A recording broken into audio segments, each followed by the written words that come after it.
Friends, जैसा कि पिछले वीडियो में आपने देखा कि जो हम लोगों का शॉर्ट स्टोरी का सेकंड लेसन है एन एस्ट्रोलॉजर डे, यही स्टोरी पढ़ाई जा रही है।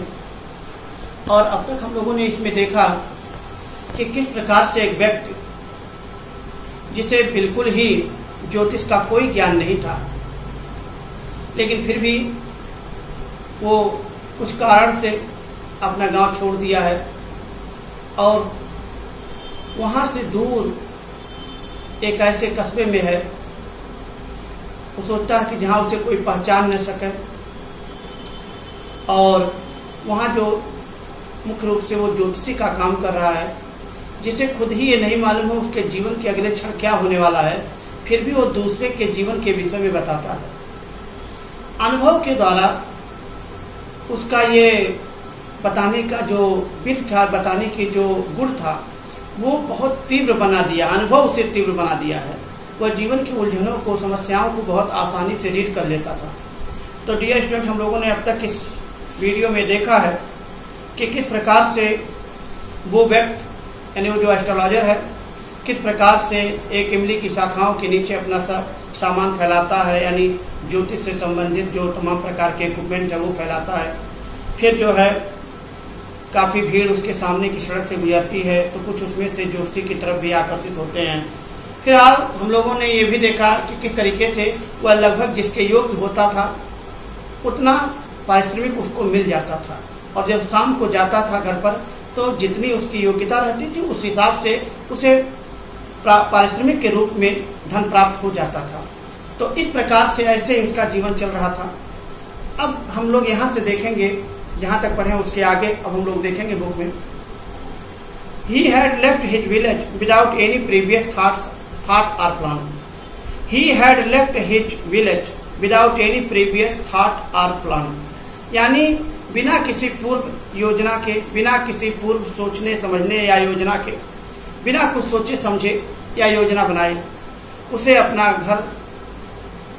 घर छोड़ दिया था। अर्थात he had left his village, अपना गांव छोड़ दिया था।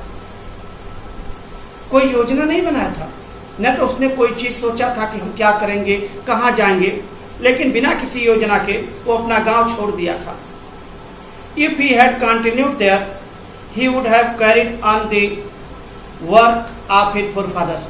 अगर वह वहां पर रहता तो अपने पूर्वजों के द्वारा, यानी जो उसके पूर्वज काम करते थे वही काम वो आगे बढ़ाता, उसी काम को जारी रखता, यानी अपने पूर्वजों के ही काम को करता।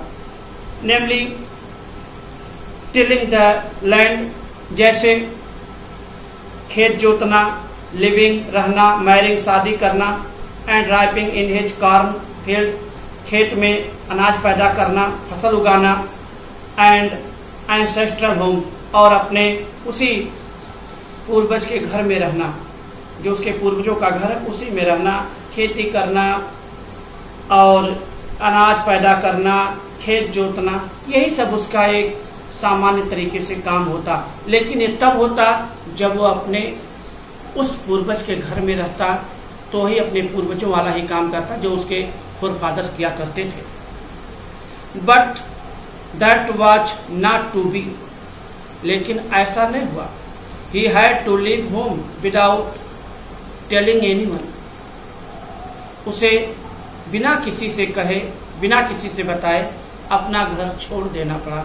ही हैड टू लीव होम, उसे अपना घर छोड़ना पड़ा विदाउट टेलिंग एनीवन, बिना किसी से कुछ कहे।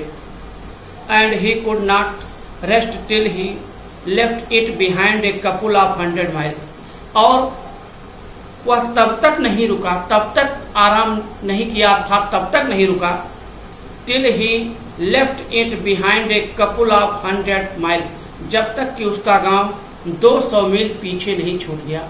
यानी जब तक वो अपने गांव से 200 मील आगे नहीं चला गया था, गांव 200 मील पीछे नहीं छूट गया, तब तक वह रुका नहीं, अर्थात वह अपने गांव से 200 मील की दूरी पर चला गया। टू ए विलेजर, एक गांव वाले के लिए, it is a great deal, यह बहुत बड़ी दूरी होती है। As if an ocean flowed between, मानो जैसे बीच से कोई महासागर पार कर रहा हो। यानी वो दूरी नहीं थी, मानो वो डिस्टेंस न हो करके कोई बीच में कोई महासागर हो दोनों के बीच में, अर्थात एक गांव वाले को वहां तक पहुंचने के लिए महासागर पार करने के बराबर था। और इस प्रकार ये सोच करके कि अब इतनी दूरी हम आगे निकल आए हैं, यानी मेरा गांव पीछे छूट गया है, अब हम यहाँ पर आराम से रह सकते हैं, यहाँ मुझे कोई पहचान नहीं पाएगा, यहाँ हम अपना किसी तरीके से जीवन यापन कर सकते हैं। यानी एक ऐसे कस्बे में पहुंचा, एक ऐसे जगह पहुंचा जहां से उसका गांव 200 मील पीछे था। He had a working analysis of mankind's trouble. He had a working analysis. उसके पास या उसे जो है आदमी की समस्याओं का एक अनुभव हो गया था। यानी वो जो है कार्य करते हुए, समझते हुए वह लोगों के समस्याओं को आसानी से समझ लेता था। मानव की मुख्य समस्या क्या होती है, उनकी परेशानी क्या होती है, ट्रबल्स क्या होते हैं, ये वो समझ गया था। जैसे उसे मालूम था मैरिज यानी शादी विवाह, मनी धन and the triangles of human ties, अथवा उसे जो आपसी उलझन होते हैं, जो एक दूसरे से लोग उलझते हैं, जो आपस में एक तनाव होता है लोगों के बीच में, इन सब के विषय में उसे बहुत अच्छा अनुभव हो गया था। अर्थात अनुभव के द्वारा वह लोगों की समस्याओं को समझ गया था।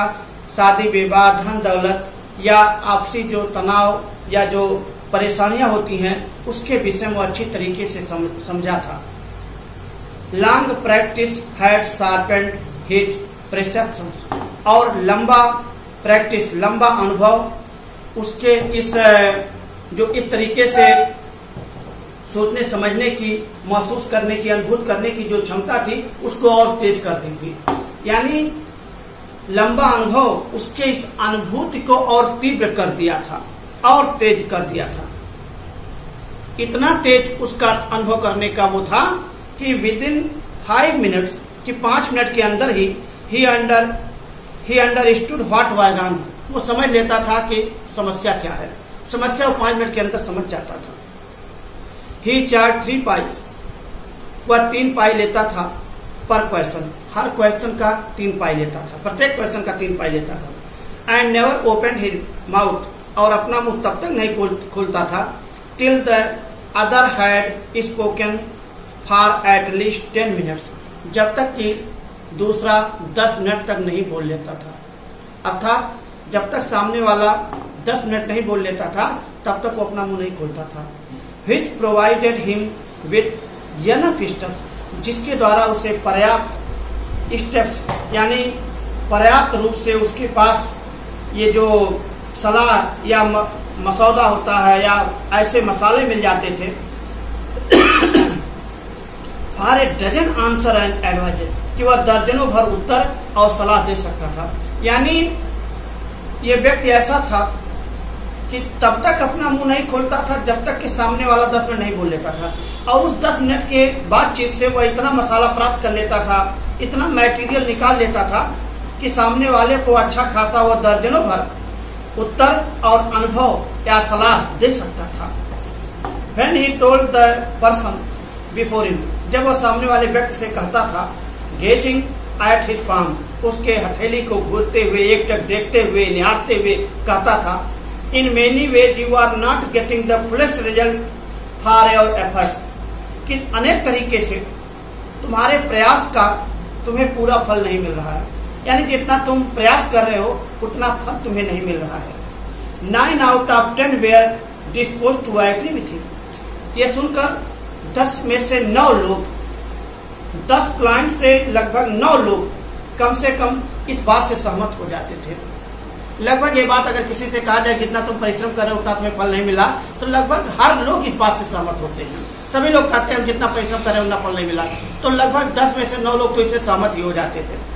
आर ही क्वेश्चन, अथवा प्रश्न करता था, is there any woman in your family, क्या तुम्हारे परिवार में कोई ऐसी महिला है, may be even a distant relative, वह दूर की रिश्तेदार भी हो सकती है, who is not well disposed towards you, जो तुम्हारे प्रति अच्छा व्यवहार नहीं रखती है, जो तुम्हारे लिए अच्छा विचार नहीं रखती है।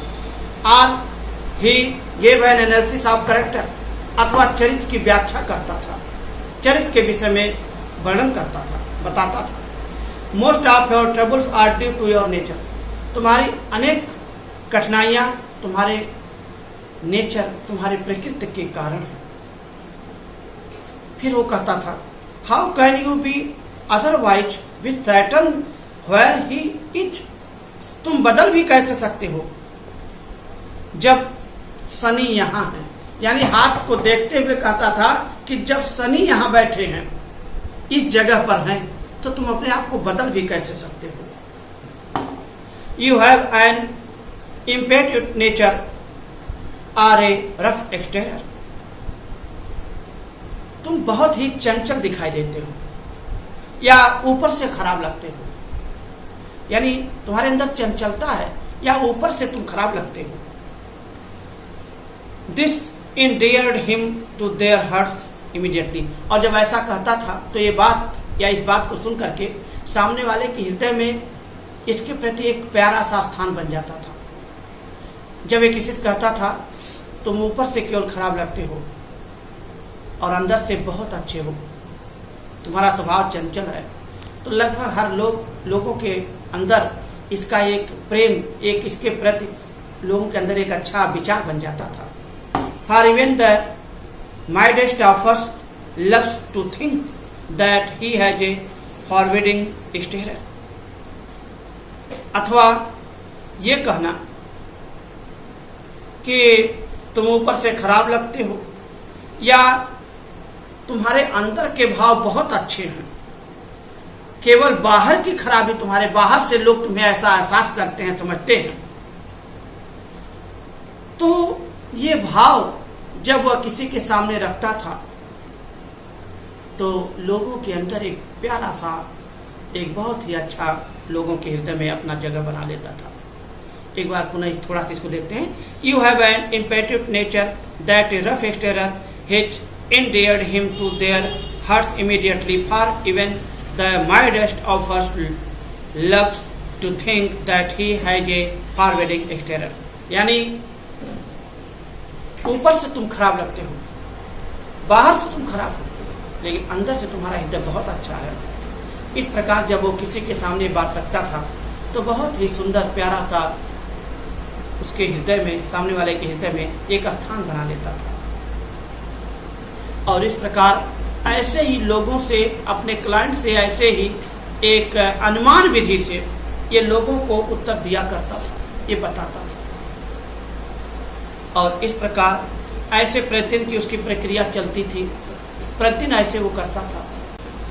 इस तरीके से वो ज्योतिषी, जो अपने आप को ज्योतिषी कहता था, ज्योतिषी का व्यवसाय करता था, ज्योतिषी का काम करता था, तो वो जो इमली की शाखाओं के नीचे उस सड़क के किनारे मूंगफली वाले या किसी अन्य लाइट से अपना काम चलाता था और लोगों को इसी तरीके से एक सामान्य रूप से सामान्य उत्तर देता था। जो जीवन की सामान्य घटनाएं होती थी उन्हीं का वर्णन करता था, उन्हीं के विषय में बता करके उन्हें संतुष्ट करके वह पूर्ण रूप से उनसे पैसा प्राप्त कर लेता था। एक उत्तर का वह 3 पाई लेता था, एक प्रश्न का 3 पाई लेता था। इस प्रकार ये प्रक्रिया प्रतिदिन चलती रही। यहीं से कहानी थोड़ी सी बदल रही है, पैराग्राफ भी बदल रहा है। यहीं से हम लोग देख रहे हैं आगे कि क्या है। अब ये सब चल ही रहा था तो अक्सर ऐसा होता था कि the nuts vendor blew out his flare and rose to go home. और इस प्रकार जो मूंगफली विक्रेता था वो अपनी लाइट को बुझा दिया and rose to go home, और घर जाने के लिए खड़ा हो गया। अर्थात मूंगफली विक्रेता अपनी लाइट को ऑफ किया, अब वो घर जाने के लिए जो है खड़ा हो गया। This was a signal for the astrologer to vendor up too. अब ये संकेत था उस एस्ट्रोलॉजर के लिए, उस ज्योतिषी के लिए अब ये संकेत था कि उसे भी अपने सामान को समेट लेना चाहिए, उसे भी अपने सामान को समेट लेना चाहिए। ये संकेत कहाँ से मिलता था? जब मूंगफली वाला अपने लाइट को बुझाता था। यानी अब उसके पास ऑलरेडी कोई लाइट थी नहीं, इसलिए उसे ऑलरेडी, चूंकि उसी लाइट पर वो आधारित था, इसे अपना सामान समेट लेना था, ऐसा उसे संकेत मिल जाता था। Since it left him in darkness, अन्यथा चूंकि अब वो जो है डार्कनेस में ही, अंधकार ही केवल वहां बचता, except for a little soft of green light, अलावा एक हल्की, एक छोटी लाइट, हल्की लाइट, जो ये कहा जा सकता है कि किसी तरीके से आ रही थी, which stayed in from somewhere and touch the ground before him. कहीं से एक लाइट, तिरछी लाइट आकर के जहां एस्ट्रोलॉजर बैठता था उस जगह पर पड़ रही थी। अब मूंगफली वाले के लाइट बुझाने के बाद कोई लाइट नहीं बचती अलावा इस लाइट के। He picked up his coral shells and paraphernalia and was putting them back into his bag. और इस प्रकार अपने कौरियों को, अपने सामान को, यानी जो सामान वह भिन्न भिन्न प्रकार के सामान, इंस्ट्रूमेंट, सामग्री लाता था, वो सब अब वो अपने झोले में रखने लगा। When the green shaft of light was blotted out, और वो लाइट, जो एक हल्की लाइट आ रही थी, वो भी लाइट नष्ट हो गई, वो भी लाइट वहां से चली गई। अर्थात नष्ट होने का मतलब वो लाइट अब नहीं जमीन पर आ रही है। He looked up, वो ऊपर देखा, and saw a man standing before him, वो देखता कि सामने एक आदमी खड़ा है।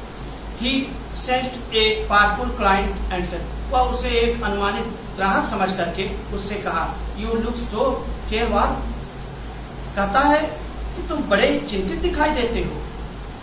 It will do you good to sit down for a while, तुम यहाँ कुछ देर के लिए बैठो, तुम्हें आराम मिलेगा। And chat with me, और मुझसे बात करो, मुझसे बात करो, बात करो, बैठो यहाँ, तुम्हें कुछ आराम मिलेगा। The other grumbled, दूसरा कुछ बड़बड़ाया। Some reply vaguely, कुछ जैसे अस्पष्ट रूप से उत्तर दिया, कुछ बड़बड़ाया, कुछ कहा, अस्पष्ट नहीं था। The astrologer pressed his invitation, और इस प्रकार एस्ट्रोलॉजर अपने आमंत्रण पर उसे दबाव दिया, यानी उसे प्रेस किया वहां बैठने के लिए, रुकने के लिए।